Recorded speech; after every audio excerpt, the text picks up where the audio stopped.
I took the liberty of asking a few friends what they thought the first fighting game was. Some said Mortal Kombat. Others, Street Fighter. I guess I could see where they're coming from.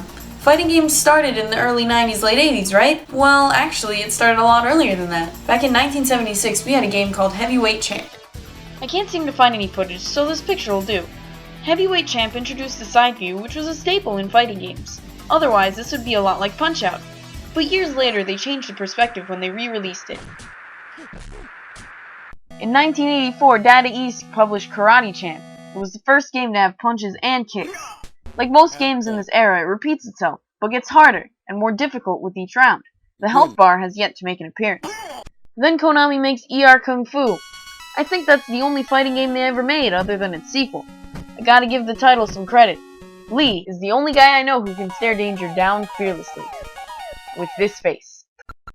But all joking aside, ER Kung Fu is considered to be the game that established the main standards in fighting games.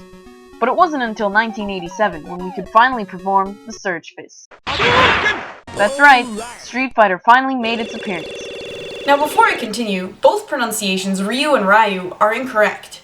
It's actually supposed to be said, but personally I grew up saying Ryu. Here we can see health bars are stacked on top of each other. It's a bit strange, isn't it? Much like the fighting games before it, you couldn't choose what character you started off with. You could be Ryu, unless player 2 won against you. Then you were stuck with Ken for the rest of the game. Did you know that the home console version of Street Fighter was called Fighting Street? It was for the TurboGrafx CD. But the original Street Fighter was quickly forgotten once the sequel came out. Kinda like Mega Man 2, it was far superior than the first one in the series, but showed great potential. In 1991, it was the beginning of the fighting game boom, and Street Fighter 2 started it all. Just shows you if you can't get it right the first time, your second attempt will always be better. Street Fighter 2 follows the same rules as 1, but they actually let you decide which character you wanted to be. They changed up the interface so it was arranged to what became industry standard. Capcom was actually not interested in making Street Fighter. It wasn't until they saw the success in Final Fight, a beat-em-up, that they decided on making more. So what about the combo system? Where did the inspiration for that come from? Actually, it was all a mistake. Yep, the combo systems present in games today, like Marvel vs. Capcom, Tekken, and other fighters, were all an accident. But how? Noritaka Funamizu found a bug in the car bonus stage where you can hit the car and add additional hits. But he felt it was something impossible to make useful inside the game, so he decided to leave the feature a secret. And later on, this bug became something the game was centered around. And that's history. Before Street Fighter 2, the creator of the original Street Fighter left and created Fatal Fury. He envisioned it as the spiritual successor to Street Fighter 1. It was credited for implementing two-line battles, meaning you can jump back and forth in the background. In the early to late 90s, we saw fighters emerge, and have short-lived spotlights. Mortal Kombat made its appearance around this time, and much like Street Fighter, it's still going on today, introducing fatalities, gruesome visuals, and it was the franchise that started rating systems. Due to its violence, the Sega Genesis was the first console to have these labels on their games. To achieve the most accurate attack animations, the sprites from Mortal Kombat were actually based off of the actors who were performing those moves.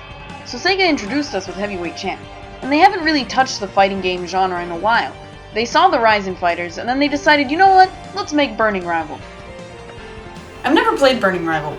I've heard a lot of bad things though, but the least you can do is check out their character description. It's pretty good. So here's Arnold. He aims to be the greatest karate master.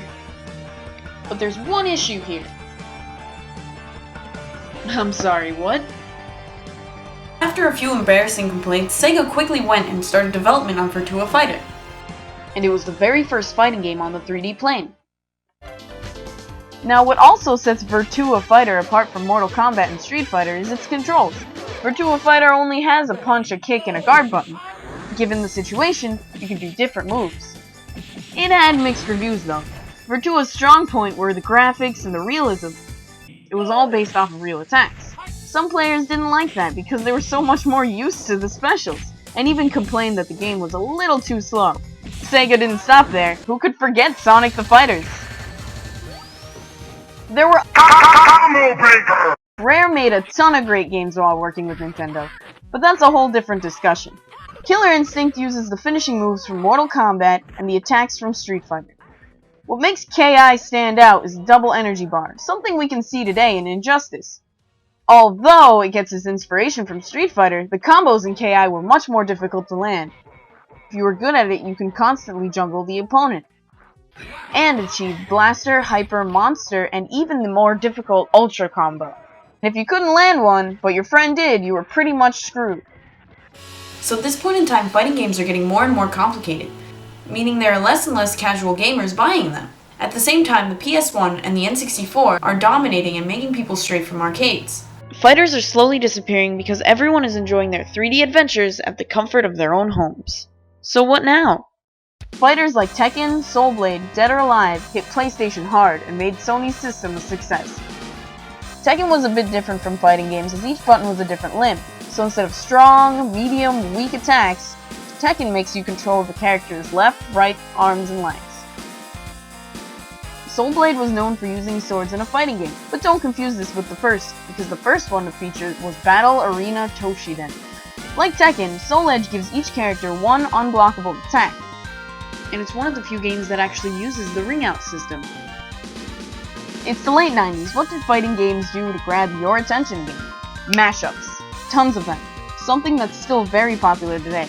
X-Men vs. Street Fighter, Marvel vs. Capcom, and of course, one of the most unique fighting games out there, Super Smash Bros. It was all about throwing your opponent out of the ring first.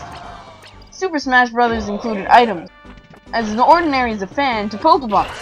It was the very first fighting game to include Nintendo characters. You know, outside of referee jobs. Super Smash Bros. Doesn't require you to remember combos, but you can make your own. Each different move consists of one of two buttons, and the direction of the control stick adds variation. The arena is more than just a backdrop, as it makes the game more strategic.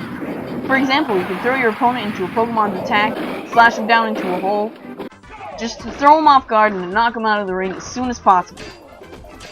There are many more fighting games and sequels out there. Many of them improved what they previously brought to the table, while others ended up messing up what they originally had. But I'll stop here from now. I hope you learned something.